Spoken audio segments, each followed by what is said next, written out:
আচ্ছা, আপনি সপ্তম দিনে করতে পারেননি, তাহলে 14তম দিনে করেন, নাহলে 21তম দিনে করেন, নাহলে 28তম দিনে করেন। এও যদি না পারেন তাহলে আপনি এটা মাথায় রাখেন যে আপনার সন্তানটা শনিবারে জন্মগ্রহণ করেছে, শুক্রবার হলো তার সপ্তম দিন, তার জীবনের যে কোনো একটা সময় শুক্রবারে আকিকা করে দিয়েন। কথা কি বুঝতেছেন? এই লজিকটা মনে রাখতে হবে, কারণ আপনার কয়দিন পরে মনে থাকবে না। কিন্তু অনেকে আমরা কোরবানির সময় দিতে হবে এটা বলে রেখে দিই, এটার মধ্যে অতিরিক্ত এক্সট্রা কোনো সব আছে বলে আমরা পাই নাই। কোরবান তো কোরবানি, কোরবান আলাদা মাসালা, আলাদা হিসাব, কিন্তু সেই সাথে আকিকা মিলানের কোনো প্রয়োজন নাই। হ্যাঁ, যদি এমন হয় যে আপনার সুবিধা হবে তাহলে আপনি মেলাতে পারেন, কোনো সমস্যা নেই। কিন্তু এই কোরবানের গোশতের মাসআলাগুলো সরাসরি, আকিকার গোশতের মাসালাগুলো সরাসরি কোরবানের মতো। কোরবানের গোশত যেমন 3 ভাগের 1 ভাগ গরিবের, ঠিক আকিকার সিস্টেমও একই রকম। এটা আত্মীয়দেরকে নিয়ে খেতে হয়, গরিবদেরকেও খাওয়াতে হয়, এটা হলো আকিকার বিষয়। তো আমি এখানে যেই কথাটা বলার উদ্দেশ্য, যে কোনো সন্তান জন্মগ্রহণ করলে কোরবানের সময় আকিকা করবেন বলে ফেলে দেয়া রাখাটা, এটা আসলে শরীয়ত সম্মত কথা এবং কাজ না, এটা বলে দিলাম। এরপরে যারা করতে চান, করলে গুনাহ নাই, করলে হবে না এটাও কিন্তু বলি নাই আমি, হবে, কোনো সমস্যা নাই। কিন্তু আমরা ইচ্ছে করে যে কোরবানের জন্য ফেলে রাখলাম, এই লজিকটা, এই চিন্তাটা, এই জানাটা ভুল, এটা আমি বললাম শুধুমাত্র। আর সপ্তম দিনটা আমরা যেন ভুলে না যাই সেটা আমাদের মনে রাখতে হবে। প্রত্যেক পুত্র সন্তানের জন্য দিতে হবে 2টা, প্রত্যেক কন্যা সন্তানের জন্য দিতে হবে 1টা। কথা কি বুঝতেছেন? গরু দিয়ে যদি কেউ কোরবান দেয় তাহলে 7 নামের 2টা হতে হবে ছেলের জন্য, মেয়ে হলে 1 নাম হতে হবে। ছাগল দিয়ে যদি দেন, সেটা পুরুষ ছাগল হোক মেয়ে ছাগল হোক, মেয়ের জন্য হলো ছাগল 1টা।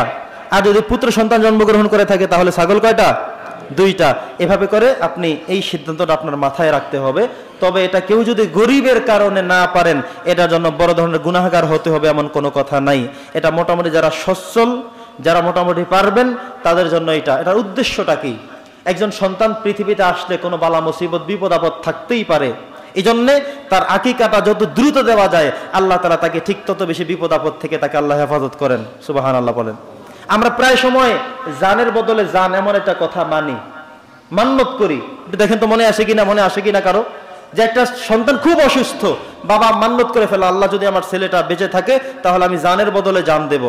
এটার মানে কি? উনি একটা ছাগল ক্রয় করে ছাগলটা লুটিয়ে দিবেন, গরিবদের মাঝে বিলিয়ে দিবেন।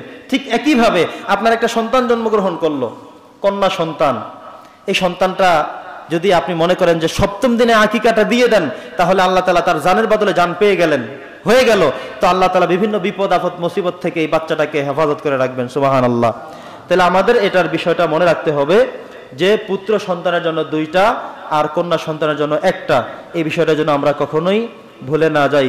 বন্ধুগণ আমার, সর্বশেষ যে কথাটুকুন বলবো, কোরবানির পশু এখন থেকে আমরা করা শুরু করেছি, অনেকেই চিন্তা ভাবনা করেছি।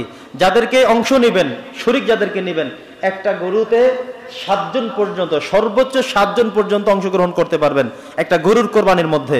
ছাগল শুধু 1 জন। কথা কি বুঝতেছেন? নিম্নে হলো ছাগল, দুম্বা, এগুলো। এর নিচে বড় বড় ব্রয়লারের মুরগা, এগুলো কাজ হবে না। অনেক বিশাল হাঁস, এগুলা থেকে কাজ হবে? রাজহাঁস দেখতে অনেক টাকা, বিশাল বড়, তাতে কোনো কাজ হবে না। শরীয়ত বলে দিয়েছে ছাগলের পরে আর আসবে না। তবু বয়স বলে দেয়া হয়েছে, স্বাস্থ্যের কথা বলে দেয়া হয়েছে। তো ছাগল, দুম্বা এগুলো হলে, ভেড়া হলে 1 জনে 1টা, 1 নামে 1টা। আর যদি গরু হয় তাহলে সর্বোচ্চ 7 জন অংশগ্রহণ করতে পারবে। এই 7 জন আপনি যাদেরকে নেবেন চেষ্টা করবেন তাকওয়াবান, ভালো ভালো মানুষ নেওয়ার জন্য চেষ্টা করবেন। কিন্তু একজন বেনামাজি মানুষ যদি আপনার এই 7 জনের 1 জন হয়ে যায়, সেই কারণে আপনার কোরবানিটা হবে না, এই কথা বলার সুযোগ নাই। কারণ প্রত্যেকের ইমানি পরীক্ষা অবতীর্ণ হয়েছেন। যার ইমান ভালো, আমল ভালো, তার পরীক্ষায় তিনি উত্তীর্ণ হয়ে গেলেন। কিন্তু একজনের আমল খারাপ, ঠিকমতো নামাজ পড়ে না, সুদ ঘুষ খায়, সেই কারণে আপনারটাও যে হবে না, এই কথা বলার সুযোগ নাই। তবে চেষ্টা করতে হবে তাকওয়াবান ব্যক্তিদেরকে দিয়ে, তাকওয়াবান ব্যক্তিদেরকে সাথে নিয়ে কোরবানিতে অংশগ্রহণ করা যায়, সেই বিষয়টা আমাদের মাথায় রাখতে হবে। পশু ক্রয় করার সময় খেয়াল রাখতে হবে যেন শিং ভাঙা না থাকে, লেজ কাটা না থাকে, ল্যাংড়া না হয়, আতুরা না হয়, কোনো খুঁত থাকবে এমন কোনো প্রাণী দিয়ে কোরবানি দেওয়াটা বৈধ হবে না। কথা কি বুঝতেছেন? এমন একটা প্রাণী নেবেন যেটা আপনার চোখে দেখতে সুন্দর, যেটা আপনার কাছে দেখতে হৃষ্ট পুষ্ট পছন্দ হয়, ভালো লাগে, এমন প্রাণী নেবেন। কারণ আপনি তো ইমানি পরীক্ষা দিচ্ছেন, ইমানি পরীক্ষা দিতে যাইবেন ল্যাংড়াটা নিয়ে, এটা কি করে হলো? ইমানি পরীক্ষা অবতীর্ণ হচ্ছেন একটা চক্ষু অন্ধ, এটা হতে পারবে না। ইমানি পরীক্ষা দিতে যাইবেন কম দামে একটা গরু পাইছেন শিং ভাঙ্গা, এটা এখানে কাজে লাগবে না। কথা কি বুঝতেছেন? ইমানি পরীক্ষাটা সেই ইমানি পরীক্ষার মতোই হতে হবে। আপনার পরীক্ষাটা মন থেকে, দিল দিয়ে, ভালোবাসা দিয়ে যেন হয়।